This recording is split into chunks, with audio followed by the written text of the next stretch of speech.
Daybreak on the Rise News, and it's time for the press preview. The first look at what's on the front pages of the papers, and we're starting rather with Guardian newspaper. Guardian newspaper, the headline says, Hope dims as 15.9 billion Nigeria Air lands in court. Let me read some of the riders. Mrs. Six takeoff.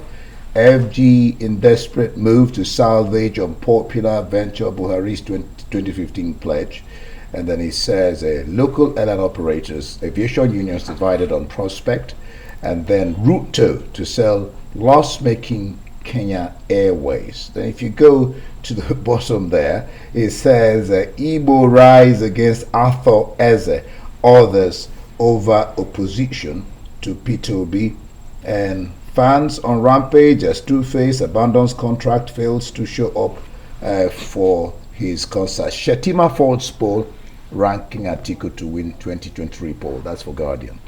Let's take a look at the Punch this morning. Leading with PDP crisis, aggrieved governors may endorse Obasanjo's candidate come January 5th. Some riders there, the governors at London meeting vow to back Southern presidency.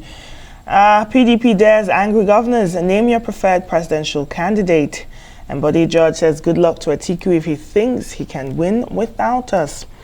And those leading photos there, Oyo, Niger crashes, kill 20 and 7 die in Calabar Carnival. Ekiti Tribunal delivers judgment today.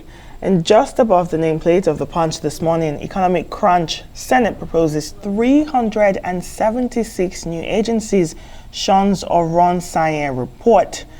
Meanwhile, governors say Naira redesign and flooding affected agri sector in 2022. The Sun newspaper, the headline, Buhari furious over killing of Lagos lawyer by policeman, directs police authorities to take strongest possible action against culprits. Someone who promises justice sends delegation to family. How to hospitals rejected my wife before her death. This is the husband, the widower, saying this. And just below that, by the side, Atiku Tinubu's camps boast of victory at first ballot, dismiss survey. Then just below that picture that you're watching, FG to make pronouncement on salary rise soon. This is coming from Ngige, Minister of Labour, describes 2022 as a year of industrial dispute. Imo indigenes in diaspora youths, Lord Uzodima over security infrastructure. The Nation newspaper, leading headline, government raises hope on salary increase for workers in 2023. Ngige says move to cushion rising inflation effects. Hypeman insists on improved supply to end petrol crisis.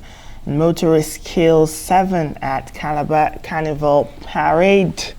Above the nameplate of the Nation this morning, slain lawyer was pregnant with twins. That's slain lawyer in Lagos State.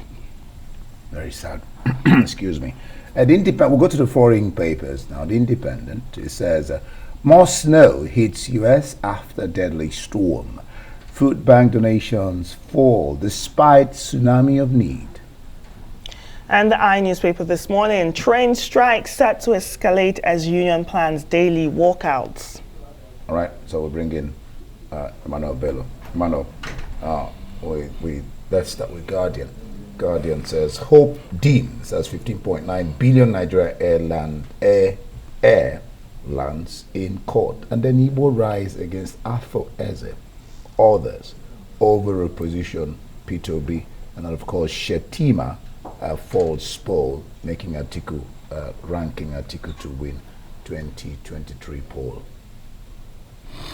Well, great stories there, Indy, and but the lead story, that story of loss and waste, it's pathetic. Look at the amounts involved, and look at the hopes that have been dashed. This is the 6th time Nigerians have hoped that we're going to have a carrier.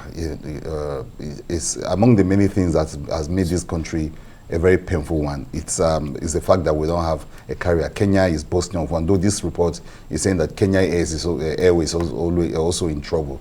But you think of countries around us who can boast of a national carrier to start with. It looks good for a country to have a carrier like that. and then of course speaks well of what is happening in the aviation sector and transport sector. But our own just refused to fly, to put it substantially. And then the problems are there. The other airlines took, Nigerian Air took out. But in the day, I think for me, the biggest accusation there is the fact that the airlines are saying that the whole process is bedeviled by corruption, and that Hadis Sirika, the Minister of Aviation, practically owns the company that is going to run Nigerian Air. So they're saying that, look, it's not, there's nothing patriotic there. It's still a selfish, narrow interest situation.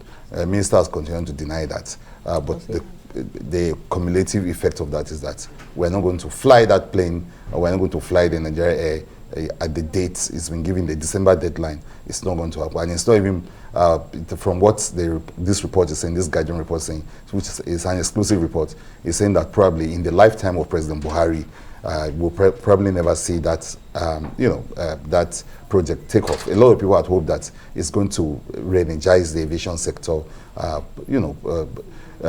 reduce the cost of flying and all of that. But this is not going to happen now. Emmanuel, let's take a look at the leading headline now, sister publication this morning, this day, just following up on that report that was made yesterday on the front page about Nigeria having a likely runoff in the 2023 general election. You have Obaseki saying Atiku best position for Nigeria. Gbajabiamila, House of Representatives Speaker, saying Tinubu's records stand him out. And then from the campaign council of the PDP, Atiku's victory sure at first ballot. These are just some of the reactions to that poll from yesterday, and that's the leading headline on this day. What are your thoughts? Well, you know, that is the story yesterday in Kechi was a very bold and courageous reporting, and it takes a newspaper that knows its onions and it's authoritative, to be able to give out in a very bold way that kind of projection. But you don't expect the other campaigns to keep quiet, because the projection yesterday gave it to Atiku, and like I was saying, if you look at it, it's a bit, closer to what it's on ground, the reality on ground. If you take some of the states that report projected, Taraba, for instance, which I'm conversant with, it's a state that is clearly going PDP. It's going the way of Atiku. So even if you just take that out, you know that if you look at the totality of what's on ground, it's a projection that seems to meet reality, and newspapers do that in this period, in this cycle of election, where papers using very clear-cut scientific method are able to do some kind of polling, some kind of projection to show the direction of the election. So nothing strange there, but of course there's a backlash to it, and that's what we're saying to this report. The other campaign saying that no, they are not okay with it. In fact, the Atiku campaign that is probably you thought will rejoice at that report is now saying that, look, no, they are going to win it at first ballot. Remember the story in Kechi is saying that there might be a runoff between the leading party and the one that comes second. But the Atiku campaign is saying, no, we have a better projection. We're going to win on the first ballot. Of course, the other campaigns are totally rejected it. Tinubu,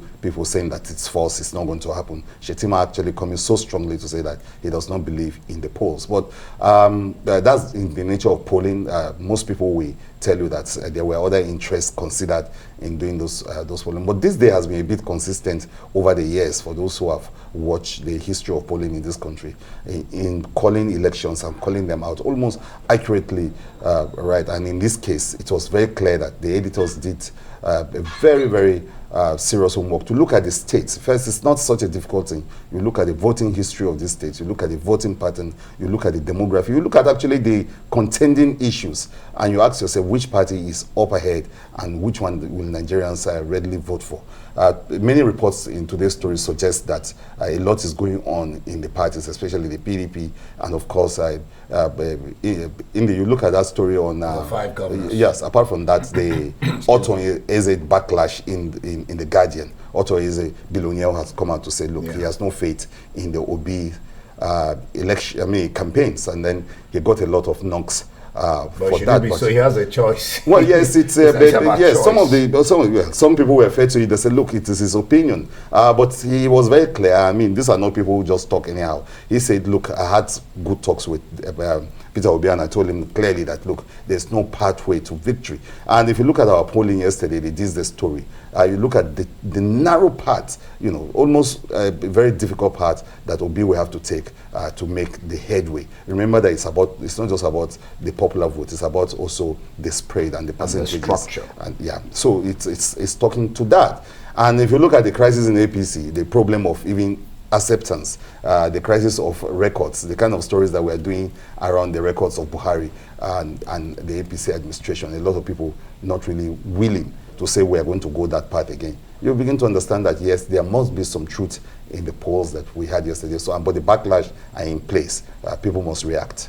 You can't take away the 5 governors fighting their party. I mean, that's exactly. And I think the Sun newspaper is leading with that, saying that the 5 governors will decide on where, one of the papers leading with that story, the 5 governors will decide on where to pitch their tent. And a lot of people saying that they probably will go the way of the Labour Party, Peter Obi, that they will follow whatever Obasanjo asks them to do. But it's also doubtful if governors can decide how their states vote. That's it. Thank you so much, Emmanuel Bello there. Well, that's the press preview. Let's hear your view on all the burning issues. Follow us on Twitter at Arise TV. You can join today's conversation using the hashtag at Arise Day.